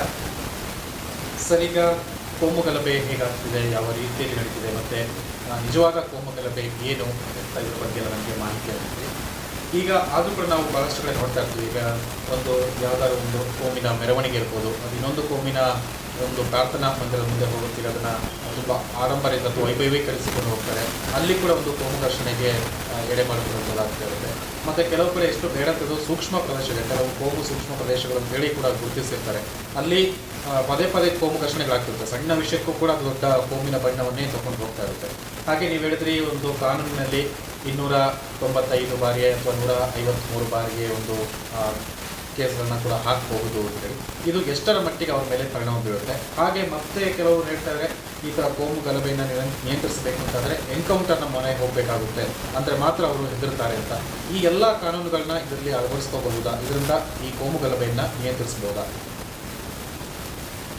ನೋಡಿ, ಇದು ಎನ್ಕೌಂಟರ್ ಅಂತೇಳಿ ಏನು ಇವತ್ತು ಜವಾಬ್ದಾರಿಯುತ ಇವರೇನು ಮಂತ್ರಿಗಳ ಸ್ಥಾನದಲ್ಲಿದ್ದವರು ಹೇಳ್ತಾ ಇದ್ದಾರೆ, ಅದು ನಿಜವಾಗಿ ಹೇಳೋದಾದರೆ ಅದು ಅವರ ಮಾತುಗಳಲ್ಲಿ ಬರಬಾರ್ದು. ಯಾಕೆ ಬರಬಾರ್ದು ಅಂತಂದರೆ, ನಮ್ಮದು ಪ್ರಜಾಪ್ರಭುತ್ವ ವ್ಯವಸ್ಥೆ. ಇಲ್ಲಿ ಯಾವತ್ತೂ ಕೂಡ ನಾವು ಎರಡೂ ಸೈಡನ್ನು ಕೂಡ ನಾವು ಕೇಳ್ತೇವೆ. ಕೇಳಿ ಆಗಿಬಿಟ್ಟು ನಿಜವಾಗಿ ತಪ್ಪು ಮಾಡಿದಾನ ಇಲ್ವಾ ಅಂತೇಳಿ ಡಿಸೈಡ್ ಮಾಡಿ, ಅದೇ ಆಡಿಯೋ ಆಲ್ಟ್ರಮ್ ಪಾರ್ಟ್ ಅಂತೇಳಿ ಪ್ರಿನ್ಸಿಪಲ್ ಅದು, ಹಿಯರ್ ದಿ ಅದರ್ ಸೈಡ್ ಅಂತೇಳಿ. ಇನ್ನೊಂದು ವ್ಯಕ್ತಿಯ ಭಾವನೆಗಳನ್ನ ಅದು ಅವನ ಒಂದು ಡಿಫೆನ್ಸ್ಗೆ ಅವಕಾಶ ಕೊಡದೆ ಎನ್ಕೌಂಟರ್ ಮಾಡಿದರೆ ಅದು ಇಟ್ ವಿಲ್ ಬಿಕಮ್ ಡೆಮೋಕ್ರಾಟಿಕ್ ಆಗೋದಿಲ್ಲ, ಅದು ಆಟೋಕ್ರಾಟಿಕ್ ಸೊಸೈಟಿ ಆಗ್ತದೆ. ಹಾಗಾದರೆ ಇವತ್ತು ನಾವು ಅಂಥ ಒಂದು ಅಧಿಕಾರವನ್ನು ಇವತ್ತು ಪೊಲೀಸರಿಗೆ ಕೊಟ್ಬಿಟ್ರೆ, ನಾಳೆ ಇವತ್ತು ಕೋಮು ಗಲಭೆ ಕೊಡ್ತಾರೆ, ಇನ್ನೊಂದು ಬೇರೆ ಯಾವುದೇ ವಿಷಯ ಕೂಡ ಅವರಿಗೆ ಯಾವುದೇ ಒಂದು ವ್ಯಕ್ತಿ ಮೇಲೆ ಯಾವುದಾದ್ರು ದ್ವೇಷ ಇದ್ದರೆ ಅವಾಗ ಅವರಿಗೆ ಅಂಥ ಅಧಿಕಾರವನ್ನು ಕೊಟ್ಟರೆ ಭಾರಿ ದೊಡ್ಡ ಒಂದು ಡೆಮೋಕ್ರೆಟಿಕ್ ಫೇಲಿಯರ್ ಆಗುತ್ತೆ. ಅದಕ್ಕೋಸ್ಕರ ಇವನ್ ನೋಡಿ, ಆಂಧ್ರ ಪ್ರದೇಶದಲ್ಲಿ ಕೂಡ ಒಂದು ಅತ್ಯಾಚಾರ ಆದಾಗ ಅದು ಮಾಡಿದ್ದನ್ನು ಕೂಡ ಇವತ್ತು ತಪ್ಪು ಅಂತೇಳಿ ಕೋರ್ಟ್ ಹೇಳುತ್ತೆ. ಅದು ಅವರಿಗೆಲ್ಲರೂ ಶಿಕ್ಷೆಯನ್ನು ಡಿಕ್ಲೇರ್ ಮಾಡಿರುವಂಥದ್ದು. ಹಾಗೆಯೇ ಅದರಲ್ಲಿ ವೆಸ್ಟ್ ಬೆಂಗಾಲಲ್ಲಿ ಕೂಡ ಈ ಥರದೊಂದು ಪ್ರಕರಣ ಆದಾಗ ಅದರಲ್ಲಿ ಎಲ್ಲ ಪೊಲೀಸ್ ಆಫೀಸರ್ಗಳಿಗೂ ಕೂಡ ಶಿಕ್ಷೆಯನ್ನು ಪ್ರಕಟಿಸಿರುವಂಥದ್ದು, ಜೀವಾವಧಿ ಶಿಕ್ಷೆ, ಗಲ್ಲು ಶಿಕ್ಷೆವರೆಗೂ ಕೂಡ ಕೊಟ್ಟಿರುವಂಥದ್ದು. ಹಾಗಾಗಿ ಇದು ಈ ಒಂದು ಎನ್ಕೌಂಟರ್ ಅಂತ ಹೇಳೋ ಒಂದು ಮಾತೇ ಇಲ್ಲ. ಒಂದು ಪ್ರಜಾಪ್ರಭುತ್ವ ವ್ಯವಸ್ಥೆಯಲ್ಲಿ ಅಂಥದ್ದೊಂದು ಮಾತೇ ಇಲ್ಲ. ಇನ್ನು ನೀವು ಹೇಳುವಂಥದ್ದು ಏನಂತಂದರೆ 295A ಮತ್ತು 153 ಬಗ್ಗೆ ನೀವು ಹೇಳಿದ್ರಿ. 295A ಮತ್ತು ಇದರಲ್ಲಿ ಏನಂತಂದರೆ, ಒಂದು ಯಾವುದೇ ಒಂದು ವರ್ಗದ ಜನರು ಇನ್ನೊಂದು ವರ್ಗದ ಜನರಿಗೆ ಮಾನಸಿಕವಾಗಿ ಅವರ ದೇವರಿಗೆ ಒಂದು ಅಪಮಾನ ಮಾಡುವಂಥದ್ದು, ಅಥವಾ ಒಂದು ಯಾವುದೇ ಒಂದು ಪ್ಲೇಸಲ್ಲಿ ಅದನ್ನು ಹೊಲಸು ಮಾಡುವಂಥದ್ದು, ಡಿಫೈಲಿಂಗ್ ಆಫ್ ದ ವರ್ಷಿಪಿಂಗ್ ಪ್ಲೇಸ್ ಅಂತ ನಾವು ಹೇಳ್ತೇವೆ. ಅದನ್ನು ಮಾಡಿಬಿಟ್ಟು ಅವರ ಒಂದು ಇದಕ್ಕೆ ನೋಡಿ, ನೀವು ಸ್ಟಾರ್ಟಿಂಗಲ್ಲೇ ನೋಡಿ, ನಮ್ಮದು 1857 ಇದು first war of Indian independence ಅಂತ ನಾವು ಹೇಳ್ತೇವೆ. ಫಸ್ಟ್ ಮೊದಲನೇ ಸ್ವಾತಂತ್ರ್ಯ ಸಂಗ್ರಾಮ 1857 ಅದು ಆಗಿರುವಂಥದ್ದು ಅದರಲ್ಲೇ ತಾನೆ. ಅದು ಅಂತಂದರೆ ಏನದೊಂದು ಕಾರ್ಟೆಡ್ ಡಿಜೆಸ್ಟನ್ನು ಯೂಸ್ ಮಾಡ್ತಿದ್ರು, ಬಾಂಬ್ಗಳು ಅದರಲ್ಲಿ ಬಾಯಿಲಿ ಹಾಕಿ ಎಳಿಬೇಕಾಗ್ತಿತ್ತು. ಆವಾಗ ಏನು ಮಾಡಿದ್ರು ಅಂತಂದರೆ ಬ್ರಿಟಿಷರು ಎರಡು ಅಂದರೆ ಆ ಥರದೊಂದು ಸುದ್ದಿ ಹಬ್ಬಿರುವಂಥದ್ದು. ಅಂದರೆ ಇವರು ಮುಸ್ಲಿಮರಿಗೆ ಹಂದಿಯ ಒಂದು ಎಣ್ಣೆಯಲ್ಲಿ ಮಾಡಿದಂಥ ಇದರಿಂದ ಬಾಂಬ್ಗೆ ಲೇಪನ ಮಾಡಿದರು. ಹಾಗೆ ಹಿಂದೂಗಳಿಗೆ ಇದರದ್ದು ಈ ದರದ ಏನು ಇದುಂಟು ತುಪ್ಪ ಅದರಿಂದ ಏನು ಮಾಡಿಬಿಟ್ಟು ಲೇಪನ ಮಾಡಿದ್ರು ಅಂತ ಹೇಳ್ಬಿಟ್ಟು ಅದರ ಬಗ್ಗೆನೇ ದೊಡ್ಡ ಒಂದು ಗಲಾಟೆ ಆಗಿರುವಂಥದ್ದು. ಸಿಪಾಯಿ ಮ್ಯೂಟಿನಿ ಎಲ್ಲ ಆಗಿತ್ತು ಆ ಟೈಮ್ನಲ್ಲಿ. ಸೊ ಇದು ಏನಂತಂದರೆ ಆ ಥರದ ಒಂದು ದೊಡ್ಡ ಒಂದು ವಿಷಯಗಳು ಆಗಬೇಕು. ಅಂದರೆ ಏನಂತಂದರೆ ಯಾವುದೋ ಒಂದು ಪೂಜಾ ಸ್ಥಳಕ್ಕೆ ಆ ಥರದ ಒಂದು ಇದನ್ನು ಮಾಡಿರಬೇಕು, ಅಂದರೆ ಅದಕ್ಕೆ ಅವಮಾನ ಆಗುವ ರೀತಿಯಲ್ಲಿ ನಡ್ಕೊಂಡಿರಬೇಕು. ಈಗ ನೋಡಿ ನಾವು ಒಂದು ಈಗ ಫಾರ್ ಎಕ್ಸಾಂಪಲ್ ಇವಾಗ ಕೂಡ ನಾನು ಈ ರೀಸೆಂಟಾಗಿ ಒಂದು ಕೇಸ್ ಒಂದು ನಡೀತಾ ಇತ್ತು, ಮಡಿಕೇರಿಗೆ ಹೋಗ್ತಾರೆ. ಒಂದು ಯಾವುದೋ ಒಂದು ವ್ಯಕ್ತಿ ಇದಕ್ಕೆ ಕ್ರಿಶ್ಚಿಯನ್ ಧರ್ಮಕ್ಕೆ ಮತಾಂತರಗೊಂಡಿದ್ದ ಅಂತ ಹೇಳ್ಬಿಟ್ಟು ಅವ್ರ ಮೇಲೆ ಒಂದು ಯಾವುದೋ ಒಂದು ಕೇಸ್ ಹಾಕಿದ್ರು, ಇದೇ 295 ಹಾಕಿದ್ರು. ಅಲ್ಲಿ ಏನಾಗ್ತದೆ ಅಂತಂದರೆ ನೋಡಿ, ಕ್ರಿಶ್ಚಿಯನ್ ಕನ್ವರ್ಷನ್ ಆಗಿದ್ದಕ್ಕೋಸ್ಕರ ಈಗ ಸದ್ಯ ಅಷ್ಟೇ ಕನ್ವರ್ಷನ್ ಲಾನು ತಗೊಂಡ್ಬಂದಿರುವಂಥದ್ದು ಕರ್ನಾಟಕದಲ್ಲಿ. ಮೊದಲು ಇರಲಿಲ್ಲ, ಇದೊಂದು 7-8 ವರ್ಷದಿಂದ. ಅದು ಮೊನ್ನೆ ತಾನೇ ರೆಫ್ಯೂಟಲ್ ಆಯಿತು ಅವರಿಗೆ. ಅದರ ಕಥೆ ಏನು ಅಂತಂದರೆ 8 ವರ್ಷ ಆತ ಕೋರ್ಟ್ ಕಥೆ ಓಡಾಡಿ ಮೊನ್ನೆ ಅದು ಬಿಡುಗಡೆ ಆಯಿತು. ಆದರೆ ಕಥೆ ಏನು ಅಂತಂದರೆ 295 ಅರ್ಥನೇ ಇಲ್ಲ. 295 ಅಂತಂದರೆ ಅವನು ಡಿಫೈನಿಂಗ್ ಮಾಡಿರಬೇಕು, ಕನ್ವರ್ಷನ್ ಅಲ್ಲ, ಅವ್ನು ಕನ್ವರ್ಷನ್. ಅದಕ್ಕೆ ಅವ್ರು ಏನು ಮಾಡ್ತಾರೆ ಅಂತಂದರೆ ಅಲ್ಲಿ ಯಾವುದೊಂದು ದೇವರ ಪೂಜೆ ಮಾಡುವಂಥ ಕಲ್ಲಿತ್ತು, ಅದನ್ನು ನಾಶ ಮಾಡಬೇಕು ಅಂತ. ಆದರೆ ಅದನ್ನು ಕೂಡ ಅವರು ಅದರ ಗುಳಿಗ ಕಲ್ಲು ಅಂತ ನಾವೇನಂತೀವಿ ಅದನ್ನು ನಾಶ ಮಾಡಿದ ಅಂತ ಕೇಸ್ ನಡೀತಾ ಇತ್ತು. ಆದರೆ ಏನಂತಂದರೆ ಅಲ್ಲಿ ಆ ವಸ್ತು ಇದ್ದಿದ್ರೆ ತಾನೇ, ಅಂದರೆ ಎಲ್ಲರೂ ಪೂಜೆ ಮಾಡ್ತಿರುವಂಥ ಒಂದು ಸನ್ನಿವೇಶಗಳಿರಬೇಕು, ಅಲ್ಲಿ ಎಲ್ಲರೂ ಭಯಭಕ್ತಿ ನಡ್ಕೊಂಡಿರಬೇಕು. ಅದನ್ನೆಲ್ಲ ಒಂದು ಪೊಲೀಸ್ ರೆಕಾರ್ಡಲ್ಲಿ ಬಂದರೆ ಮಾತ್ರ ಕನ್ವಿಕ್ಷನ್ ಆಗ್ತದೆ. ಇಲ್ಲಾಂದರೆ ಕನ್ವಿಕ್ಷನ್ ಆಗಿ ಸಾಧ್ಯನೇ ಇಲ್ಲ. ಬೇಕಾದರೆ ಏನೋ ಕೋರ್ಟಿಗೆ ಅಲಿತಾರೆ, ಅದೇ ಅವರಿಗೆ ಶಿಕ್ಷೆ ಬಿಟ್ಟರೆ ಮತ್ತೆ ಯಾವುದೂ ಇಲ್ಲ. ಮತ್ತು ಇದು ಕೋಮು ಗಲಭೆಗೆ 295A ಮತ್ತು 153 ನಾವು ಏನು ಹೇಳ್ತೇವೆ, ಇದಕ್ಕೆ ಸುಮ್ಮನೆ ಪೊಲೀಸ್ ಹೋಗ್ಬಿಟ್ಟು ಫೈಲ್ ಮಾಡಲಿಕ್ಕೆ ಆಗೋದಿಲ್ಲ ಈ ಕೇಸುಗಳನ್ನ. ಇದಕ್ಕೆ ಸರ್ಕಾರದಿಂದ ಅನುಮತಿ ತಗೊಳ್ಬೇಕು. ಒಂದು ಚಾರ್ಜ್ ಶೀಟನ್ನು ಫೈಲ್ ಮಾಡಬೇಕಾದ್ರೂ ಕೂಡ ಸರ್ಕಾರದಿಂದ ಅನುಮತಿ ತಗೊಳ್ಬೇಕು. ಒಂದು ಸ್ಟೇಟ್ ಗೌರ್ಮೆಂಟಿಂದ ತೊಗೊಳ್ಬೇಕು, ಇಲ್ಲ ಸೆಂಟ್ರಲ್ ಗೌರ್ಮೆಂಟಿಂದ ತೊಗೊಳ್ಬೇಕು. ಆಮೇಲೆ ಒಂದು ಈ ಕೋಮು ಇದು ಭಾವನೆಗೆ ಧಕ್ಕೆ ತರುವಂಥ ಒಂದು ಕೇಸನ್ನು ರಿಜಿಸ್ಟರ್ ಮಾಡಲಿಕ್ಕೆ ಸಾಧ್ಯ. ಆದರೆ ಹೆಚ್ಚಿನ ಪೊಲೀಸರಿಗೆ ಇದರ ಬಗ್ಗೆನೇ ಮಾಹಿತಿ ಇಲ್ಲ, ಅವರು ಪರ್ಮಿಷನ್ನೇ ತೊಗೊಳ್ಳೋದಿಲ್ಲ. ಅದರ ಮೇಲೆ ಕ್ರ್ಯಾಶ್ ಆಗಿಬಿಡ್ತದೆ ಎಷ್ಟೊತ್ತೆಲ್ಲ. ಹಾಗಾಗಿ ನಿಜವಾದ ಆರೋಪಿಗಳು ಯಾರಿರ್ತಾರೆ ಅವ್ರಿಗೆ ಶಿಕ್ಷೆ ಕೊಡಲಿಕ್ಕೆ ಕಷ್ಟ ಆಗ್ತದೆ. ಇದು ಆಯ್ತಲ್ಲ. ಹಾಗೆಯೇ ಇದನ್ನು ಈ ಒಂದು ಪರ್ಮಿಷನ್ ತೊಗೊಂಡಾದ ಮೇಲೆ ಕೂಡ ಏನಂತಂದರೆ ಅದರಲ್ಲಿ ಒಂದು class of people another class of ಪೀಪಲ್ಗೆ ಹರ್ಟ್ ಮಾಡಿರಬೇಕು ಅಂತ ಹೇಳುವಂಥದ್ದು. ಹಾಗಾಗಿ ಈಗ ನೋಡಿ, ಈಗ ಯಾವುದೇ ಒಂದು ಈಗ ನಾವು ಗಣೇಶನ ಯಾವುದೊಂದು ದಾರಿಯಲ್ಲಿ ನಡ್ಕೊಂಡು ಹೋಗ್ತಾ ಇರ್ಬೇಕಾದ್ರೆ ಒಂದು ದಸರಾ ನಡೀತಾ ಅಂತ ನಿಂತ್ಕೊಳ್ಳಿ. ಆವಾಗ ಗಣೇಶನ ವಿಗ್ರಹಗಳನ್ನು ನಾವು ಈ ಒಂದು ಬೆಲ್ಲೂನಲ್ಲಿ ಕೂಡ ಗಣೇಶನ ಮಾಡ್ಬೋದು, ಅಥವಾ ಇನ್ಯಾವುದೋ ಒಂದು ಬೇರೆ ಬೇರೆ ಆಟಿಕೆ ಸಾಮಾನುಗಳು ಮಕ್ಕಳಿಗೆ ಆಟ ಆಡಲಿಕ್ಕಿರುವಂಥ ವಿಗ್ರಹಗಳನ್ನ ಕೂಡ ಮಾಡ್ಬೋದು. ಮನೆಯೊಳಗೆ ಕೂಡ ನಾವು ಒಂದು ಖುಷಿಗೋಸ್ಕರ ಮಾಡಿಟ್ಕೊಳ್ಬೋದು. ಅದು ಇನ್ನೂ ಕೂಡ ಒಂದು ಇನ್ನೊಂದು ವ್ಯಕ್ತಿಯ ಇನ್ನೊಂದು ಗ್ರೂಪ್ ಆಫ್ ಪೀಪಲ್ದು ಸೆಂಟಿಮೆಂಟ್ ಹರ್ಟ್ ಮಾಡೋದನ್ನು ಹೇಳುವಂಥದ್ದಲ್ಲ. ಅದೇನಾಗ್ತದೆ ಅಂತಂದರೆ ಅದಕ್ಕೋಸ್ಕರ ಸರ್ಕಾರದಿಂದ ಅನುಮತಿ ಪಡ್ಕೊಳ್ಬೇಕು ಅಂತ ಹೇಳುತ್ತೆ. ಸರ್ಕಾರ ಅದಕ್ಕೆ ಸೂಕ್ಷ್ಮತೆಗೆ ಪರಿಶೀಲಿಸಿ ಅದನ್ನು ಮೇಲ್ನೋಟಕ್ಕೆ ಯಾವುದು ಇಂಥ ಒಂದು ಭಾವನೆಗೆ ಧಕ್ಕೆಗಳಿದ್ದಾರೆ. ಹಾಗಾಗಿ ಸಮಾಜ ಏನಾಗ್ತದೆ ಎಲ್ಲವನ್ನೂ ಕೂಡ ನಾನೇ ಒಂದು ಯಾವುದೋ ಒಂದು ಫೇಸ್ಬುಕ್ ಲಾಂಗ್ ಬ್ಯಾಕ್ ಶೇರ್ ಮಾಡಿದ್ದೆ ನಾನು. ಏನೋ ಒಂದು ಜೋಡಿ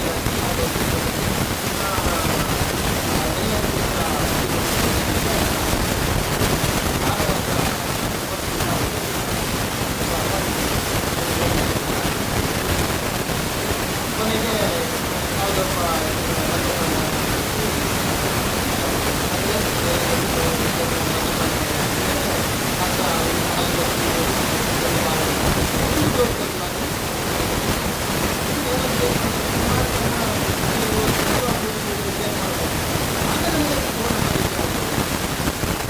ಹಾಗಾಗಿ ನಾವು ಒಂದು ಸ್ವಾತಂತ್ರ್ಯವೇ ಇಲ್ಲ ಯಾವುದಾದ್ರು ಇದು ಮಾಡಿ.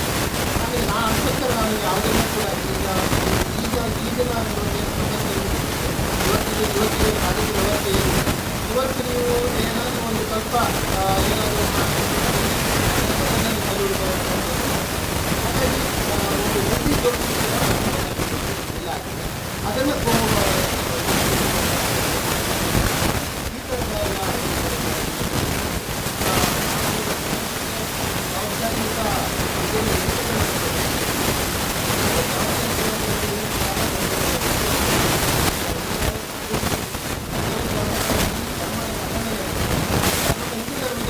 ಧರ್ಮದ ಪಠನೆ ನಡೆಯುವುದಿಲ್ಲ. ಯಾಕಂದರೆ ಇವ್ರು ಹೇಳ್ತಾರೆ, ಏನು ಸರ್ಕಾರ ಹೇಳ್ತಾರೆ ಅಂತಂದರೆ ನೋಡಿ ಅವರೆಲ್ಲ ಒಗ್ಗಟ್ಟಾಗಿದ್ದಾರೆ, ನಾವು ಒಗ್ಗಟ್ಟಾಗಿಲ್ಲ, ನಾವು ಒಗ್ಗಟ್ಟಾಗಬೇಕು. ನಾನು ಹೇಳೋದು, ನೀವು ಮೊನ್ನೆ ನೋಡಿ ಭಗವದ್ಗೀತೆಯನ್ನು ತಪ್ಪತ್ತಲ್ಲಿ ಮಾಡಬೇಕು ಅಥವಾ ಇದು ಮಾಡಬೇಕು ಅಂತಂದಾಗ ಅದಕ್ಕೆ ಹಿಂದೂಗಳೇ ವಿರೋಧ ಮಾಡಬೇಕು. ಇದನ್ನೆಲ್ಲ ನೋಡಿದಾಗ ನನಗೆ ಅನಿಸ್ತದೆ ಇದಕ್ಕೆ ಏನು ಅರ್ಥ ಇಲ್ಲ ಸಮಾಜದಲ್ಲಿ. ನೋಡಿ, ನಮಗೆ ಹೌದು ಒಂದು ಕೋಮಿಗೆ ನಾವು ಧಾರ್ಮಿಕ ಪಾಠವನ್ನು ಮಾಡಲಿಕ್ಕೆ ಕಡ್ಡಾಯವಾಗಿ ಕೊಡ್ತೇವೆ, ಇನ್ನೊಂದು ಕೋಮಿಗೆ ಧಾರ್ಮಿಕ ಪಾಠವನ್ನು ಕಲೀಲಿಕ್ಕೆ ಅವಕಾಶವನ್ನು ಕೊಡಬೇಕಾದ್ರೆ ಸರ್ಕಾರ ಯಾವುದಾದ್ರು ಒಂದು ನಿಬಂಧನೆಗಳು ತಂದಾಗ ಅದಕ್ಕೆ ವಿರೋಧ ಮಾಡುವಂಥದ್ದು. ಎಲ್ಲರೂ ಕೂಡ ನೋಡಿ, ಎಲ್ಲ ಧರ್ಮಗಳನ್ನು ಸಮಾನವಾಗಿ ನೋಡಬೇಕಾದ್ರೆ ಬೋಧನ ಪಥದಲ್ಲೇ ಇರಬೇಕು. ನಮಗೆ ಕುರಾನ್ ಏನು ಹೇಳ್ತದೆ, ಇದೇನು ಹೇಳ್ತದೆ, ಕ್ರೈಸ್ತ ಧರ್ಮ ಏನು ಹೇಳ್ತದೆ, ಹಿಂದೂ ಧರ್ಮ ಹೇಳ್ತದೆ. ನಾನು ಏನು ಹೇಳೋದು ಅಂತಂದರೆ, ಹಿಂದೂ ಧರ್ಮದಲ್ಲಿ ಕಲಿಬೇಕಾದದ್ದು ಬೇಕಾದಷ್ಟಿದೆ. ಏನಂತಂದರೆ ಒಂದು ಯಾವುದೇ ಒಂದು ಅದು ಆ್ಯಕ್ಚುಲಿ ನೋಡಿ ವೇದಗಳಿಂದ ಬಂದಂಥ ಇದನ್ನು ಇವತ್ತು ಕಲ್ತುಕೊಂಡ್ರೆ ಏನು ಹಾನಿ ಅಂತ ಕೇಳುವಂಥದ್ದು. ನಾನು ಜನರ ಒಂದು ಸೈಕಲಾಜಿಕಲ್ ಮೇಕಪ್ಪೇ ಇಂಪ್ರೂವ್ ಆಗ್ತದೆ. ಇನ್ನೊಂದು ಧರ್ಮದವರು ಅದನ್ನು ಕಲ್ತರೆ ಅವ್ರಿಗೂ ಸಹ ಗೊತ್ತಾಗ್ತದೆ ಹಿಂದೂ ಧರ್ಮ ಎಷ್ಟು ಒಂದು ಡೆಪ್ತಲ್ಲಿದೆ ಅಂತ ಹೇಳ್ಬಿಟ್ಟು. ಯಾಕೆ ವಿರೋಧ ಮಾಡಬೇಕು? ನಮ್ಮ ದೇಶದಲ್ಲಿ ನಾವು ಕಲಿಯುವಂಥ ವಿದ್ಯೆಯನ್ನೇ ಯಾಕೆ ಕಲಿಬಾರ್ದು? ನಾವು ಪುರಾಣಗಳಿಂದ ಋಷಿಮುನಿಗಳಿಂದ ಕಲಿತು ಬಂದದ್ದು ವಿದ್ಯೆಯನ್ನು ಕಲಿಬಾರ್ದು ಅಂತ ಹೇಳಿದ್ರೆ ಎಷ್ಟು ದೊಡ್ಡ ತಪ್ಪದು ಅಂತ ನಾನು ಹೇಳುತ್ತೇನೆ. ಆಗ ನಮಗೆ ಕಥೆಗಳಲ್ಲಿ ಪಾಠಗಳಲ್ಲಿ ಅದು ಬರ್ತಾ ಇರಬೇಕಾದ್ರೆ ಅದು ಇದನ್ನು ಭಗವದ್ಗೀತೆ ಅಂತೇಳಿ ನಾವು ಕಲಿಸ್ತಾ ಇದ್ದೇವೆ ಅಂತ ಹೇಳಿದಾಗ 18 ಅಧ್ಯಾಯಗಳಲ್ಲಿ ಕೂಡ ಒಂದೊಂದು ಮೆಸೇಜ್ಗಳು ಉಂಟು ಅದರಲ್ಲಿ. ಅದನ್ನು ಒಂದು ಕಲಿಸೋ ವ್ಯವಸ್ಥೆ ಯಾಕೆ ಸರ್ಕಾರ ಮಾಡೋದಿಲ್ಲ? ಅದನ್ನೇ ಯಾಕೆ ವಿರೋಧ ಮಾಡ್ತದೆ ಕೆಲವು ಸರ್ಕಾರಗಳು? ಇದರ ಬಗ್ಗೆ ನಾವು ಚಿಂತನೆ ಮಾಡಬೇಕು. ನಮ್ಮ ಯೋಚನಾ ಇದರಲ್ಲಿ ಬದಲಾವಣೆ ಆಗಬೇಕಾಗಿದೆ. ಅದು ಬಿಟ್ಟುಬಿಟ್ಟು ಕೋಮುಗಲಭೆ ಆಗ್ತಾ ಉಂಟು. ನಾನು ಕೆಲವು ಅಂದರೆ ನಾನು ಹೇಳಿದ ಯಾವುದೇ ಒಂದು ಧರ್ಮದಲ್ಲಾದರೂ ಕೂಡ ಹಿಂಸೆ ಒಂದು ಧರ್ಮ ಆಗದೇ ಎಲ್ಲೂ ಕೂಡ ಇಲ್ಲ. ಹಿಂಸೆ ಒಂದು ಧರ್ಮ ಆಗಿರುವಂಥದ್ದು. ಯಾರು ಹೇಳಿದ್ದಾರೆ ಯಾವ ಧರ್ಮದಲ್ಲಿ ಹಿಂಸೆ ಮಾಡಬೇಕು ಅಂತ ಹೇಳ್ಬಿಟ್ಟು? ಹಾಗಾಗಿ ನಾನು ಹೇಳುವಂಥದ್ದು, ಧರ್ಮವನ್ನು ಕರೆಕ್ಟಾಗಿ ಕಲಿಸ್ಕೊಡ್ಬೇಕು ಜನರಿಗೆ. ಏನು ಧರ್ಮ ಅಂತ ಹೇಳ್ಬಿಟ್ಟು ಒಂದು ಧರ್ಮ ಮಾತ್ರ ಕಲಿಸೋದು, ಇನ್ನೊಂದು ಧರ್ಮ ಕಲಿಸೋದು ಇರೋದು. ಆಗ ಒಂದು ಧರ್ಮ ತಿಳ್ಕೊಳ್ಳೋದು, ಓ ಹೌದು ನಾವು ಹಿಂಸೆ ಮಾಡೋದು ಇಲ್ಲ, ಯಾವ ಧರ್ಮದಲ್ಲಿ ಕೂಡ ಹಿಂಸೆ ಮಾಡಲಿಕ್ಕೆ ಅವಕಾಶ ಇಲ್ಲ ಅಂತ ಹೇಳೋದನ್ನ ವಿಚಾರವನ್ನು ಜನರ ಗಮನಕ್ಕೆ ತರಬೇಕಾಗ್ತದೆ. ಆಗ ಮಾತ್ರ ಈ ಥರದ ತಪ್ಪು ಸಂದೇಶಗಳನ್ನ ತಡೆಗಟ್ಟಬಹುದು. ಹಾಗೆಯೇ ಪ್ರಬುದ್ಧತೆಯನ್ನು ಬೆಳೆಸಬೇಕು ಜನರಲ್ಲಿ. ಈಗಿನ ಮಕ್ಕಳಲ್ಲಿ ನಾನು ನಿಜವಾಗಿ we are going back to the medieval ages. ನೀವು ಯೋಚನೆ ಮಾಡಿ, ಈವನ್ ಏನಂತಂದರೆ ಹಿಂದೂಯಿಸಮ್ ಇತ್ತು ಫಸ್ಟ್ ಇಂಡಿಯಾದಲ್ಲಿ, ಮತ್ತು ಬುದ್ಧಿಸಮ್ ಬರಬೇಕು, ಜೈನಿಸಮ್ ಬಂತು, ಬುದ್ಧಿಸಮ್ ಬಂತು. ಬುದ್ಧಿಸಮ್ ಬರಬೇಕಾದ್ರೆ ಕೂಡ ಜೈನರದ್ದು ಹತ್ಯೆಗಳಾಗಿತ್ತು ಭಾಳ ಹಿಂದೆ. ಅದು ಭಾಳ ಸಾವಿರಾರು ವರ್ಷಗಳಿಂದ, ನೂರಾರು ವರ್ಷಗಳ ಹಿಂದೆ ಕೂಡ ಈ ಥರದ ಘಟನೆಗಳು ನಡೆದಿರುವಂಥದ್ದು. ಅದಾದ ನಂತರ India was A very peaceful society. ಅಷ್ಟೆಲ್ಲ ಒಂದು ಮುಸ್ಲಿಂ ಇನ್ವೇಷನ್ಗಳನ್ನು ನಾವು ನೋಡ್ತೇವೆ. ನಾನು ಹೇಳೋದಾದರೆ ಹಾಗಾದರೆ ಅಷ್ಟೆಲ್ಲ ದಾಳಿಗಳು ನಡೆದಾಗ ಇವತ್ತು ಎಲ್ಲ ಒಂದು ಕನ್ವರ್ಟ್ ಆಗಿಬಿಡ್ಬೇಕಿತ್ತು. ಇಡೀ ಇಂಡಿಯಾನೇ ಮುಸ್ಲಿಂ ಆಗಿ ಎಷ್ಟೋ ಬಾರಿ ದಂಡೆತ್ತಿ ಬಂದಿದ್ದರು. ಆದರೆ ನಮ್ಮಲ್ಲಿ ಆ್ಯಕ್ಚುಲಿ ಎಲ್ಲ ವರ್ಗ, ಎಲ್ಲ ಜನಗಳು ಕೂಡ ಅವರವರ ಧರ್ಮಗಳನ್ನ ಪಾಲಿಸಿಕೊಂಡೇ ಬಂದಿರುವಂಥದ್ದು. ಮುಸ್ಲಿಂ ರಾಜರು ಆಳಿದಾಗ ಕೂಡ ಕೆಲವು ಕನ್ವರ್ಷನ್ಗಳು ಆಗಿರ್ಬೋದು. ಯಾಕಂತಂದರೆ ಫೇವರಿಟಿಸಮ್ಸ್ ಅಂದರೆ ಈಗ ನೋಡಿ ಏನಾಗ್ತದೆ ಅಂತಂದರೆ, ಕೆಲವು ರಾಜರು ಈಗ ಒಂದು ಪರ್ಟಿಕ್ಯುಲರ್ ಕೋಮಿಗೆ ಸೇರಿದಾಗ ಅವ್ರಿಗೆ ಏನಾಗ್ತದೆ, ಜನರಿಗೆ ಇನ್ಸೆಂಟಿವ್ಸ್ ಟೈಪ್ ಇರ್ತದೆ. ಅಂದರೆ ಏನಂತಂದರೆ ಫೋರ್ಸಿಬಲ್ ಕನ್ವರ್ಷನ್ಸ್ ನನಗೆ ತಿಳಿದ ಮಟ್ಟಿಗೆ ಬಹಳ ದೊಡ್ಡ ಫೋರ್ಸಿಬಲ್ ಕನ್ವರ್ಷನ್ಸ್ ಇಲ್ಲ.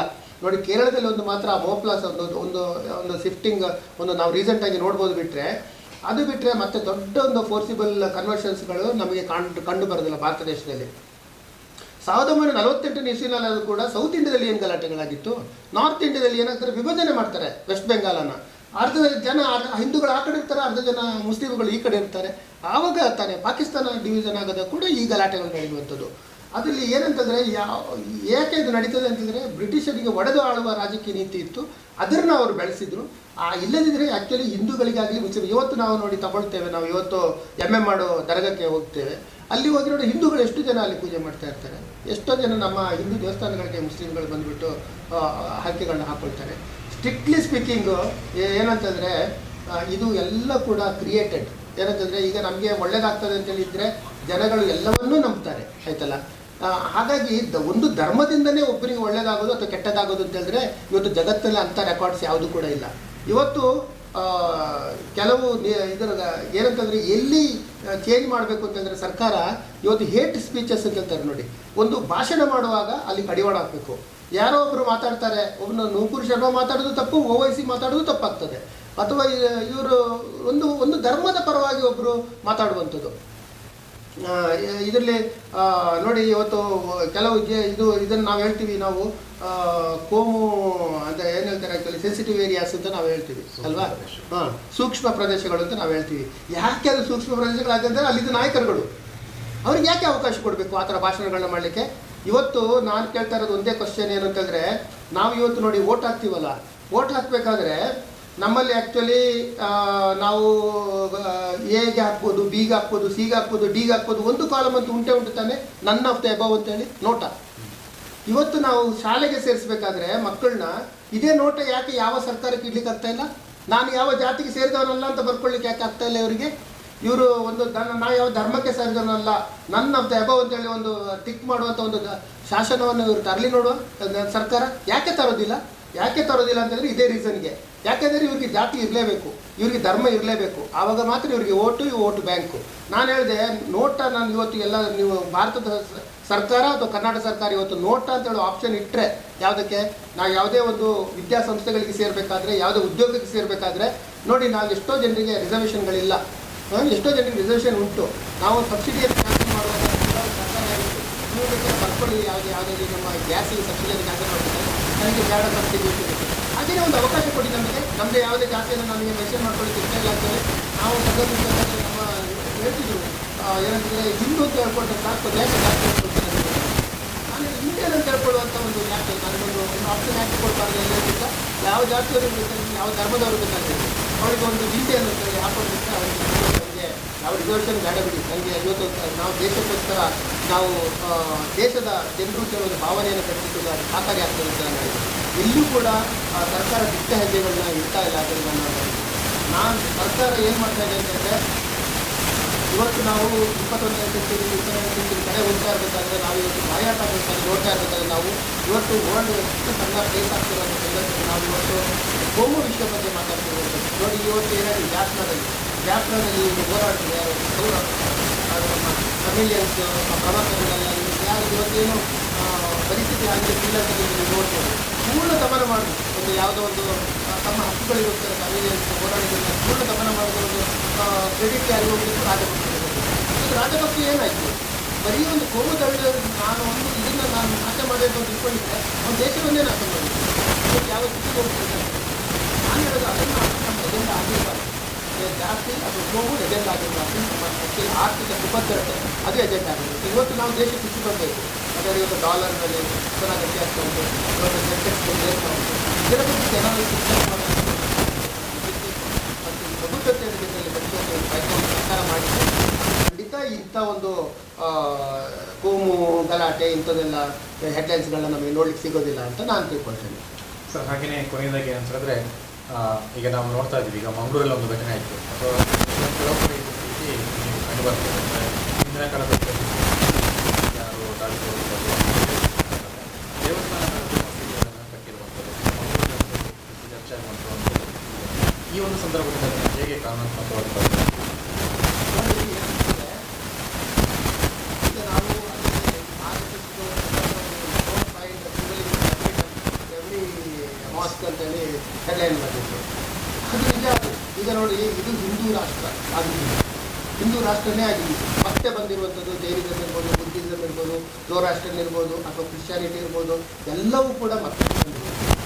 ಆಗ ಏನಾಗಿದೆ ಅಂತಂದರೆ, ಆ ಸಮಯದಲ್ಲಿ ಯಾರು ರಾಜರಿದ್ದರು ಅಥವಾ ಒಂದು ಇದಕ್ಕೆ ಯಾವುದೋ ಮುಸ್ಲಿಮ್ ಇರ್ಬೋದು ಅಥವಾ ಇವರಿರ್ಬೋದು, ಈ ಥರದ ಅವ್ರು ಏನು ಮಾಡ್ತಾರೆ, ದಾಳಿ ಮಾಡ್ತಾ ಬರ್ತಾರೆ ಅವರ ಒಂದು ಸ್ವಾರ್ಥದಿಂದಾಗಿ. ಆಗ ದಾಳಿಗಳು ನಡೆದಿರ್ಬೋದು.